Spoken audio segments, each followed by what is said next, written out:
Have you ever stared at a job application, looked at the option to upload a cover letter and thought, do I really need to write a cover letter for this? Isn't my resume just enough? You're not alone. And this is a very common job seeker question. And I've heard it over and over throughout the years. Some people will tell you that, cover letters are just outdated and recruiters don't read them and that they're really just a waste of time. Others swear that their cover letter was the very reason that they landed an interview. So what's the truth? Are cover letters still necessary? And if they are, how do you write one in a way that doesn't sound like every other generic template that every other applicant has ever written? Before we answer that, my name is Doug from Career IQ. I am a recruiter, business leader, a career coach who's directly coached and helped well over 1,000 clients. And I've been quoted for career advice in multiple major publications. Be sure to check out the link in the description to find out how you can get help for your job search and your career and to get a free resource from me. Let's dig in. Trust me, I get it. It already feels like you're spending well enough time on each application. The last thing you feel like you want to do is invest more time with a company that you don't even know is going to give you an interview. But hear me out on this and keep in mind that most of the principles that I'm going to share here are generally applicable whether you are applying through a job board or have found an opportunity through your personal network. So, are cover letters still relevant? The short answer is yes, but not always in the way that you might think and from the standpoint of a formality. It's true, not all hiring managers read them, even if you do include one. A fair number of recruiters skip right over them and go straight for the resume.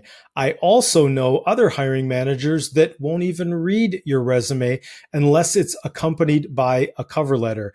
Truth is, you don't know which type of hiring manager you may be encountering. When a hiring manager does read your cover letter, it can make a big difference.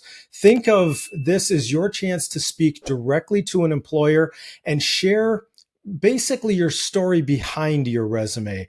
Think about your resume. What does it communicate? It focuses on your, say, what skills you have, what you did, what companies that you worked for previously. Your cover letter, on the other hand, gives you an opportunity to talk about the why you want to work there, or why you want that role, or why you're a great fit, or why they should view you above and beyond other applicants. In a day and age when job search seems so sterile and we're pumping job applications into ATS systems to be scanned perhaps among hundreds of other applicants, your cover letter, when read, can help to communicate that there is a human on the other end of that application, a real person with motivation and personality. And you may be one of the few people who take the time to do this additional step. And this can help to give you an edge over other applicants. Even beyond giving yourself an edge, I believe that there are times when I think it's even more crucial to include a cover letter. First, if the job posting specifically requests one, don't skip this step. It may be a required field, so you don't really have a choice to bypass it if you're going to submit that application, but ignoring this step, if it's required, is really a quick way to get disqualified. Next, if you're making a career change and you have gaps or unconventional experience, a cover letter can really help to give you space to connect the dots. And lastly, if you have a personal connection or a referral at the organization that you want to mention, or a strong motivation for that specific company.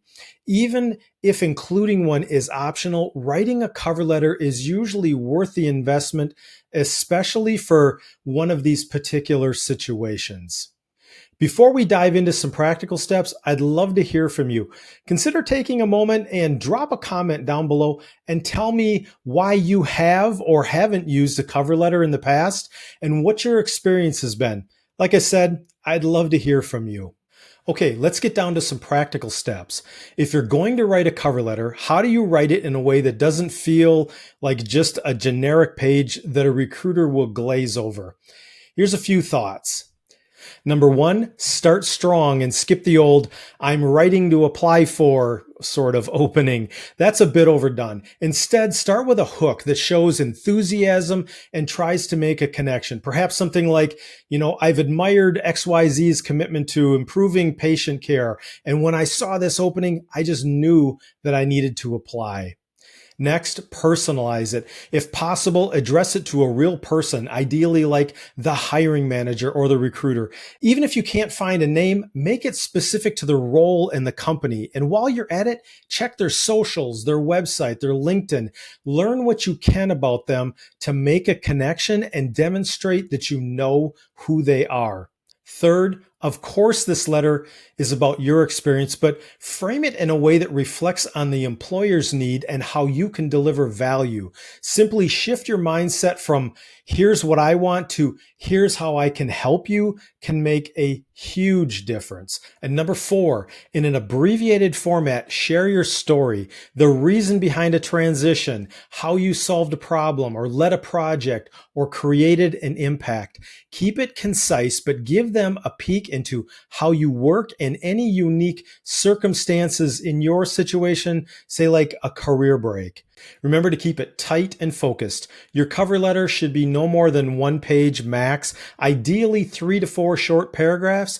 Keep in mind that hiring managers can be busy people, so help them by keeping it concise. So let's revisit our original question. Are cover letters still necessary? The truth is they're not always required, but they're often a good tool to help you connect with an employer in a way and provide context that your resume alone can't. If you'd like more information like this to help you in your job search, be sure to like and subscribe and check out the links in the description below. There you can find out how to get regular insights for your job search and check out my free resource to you.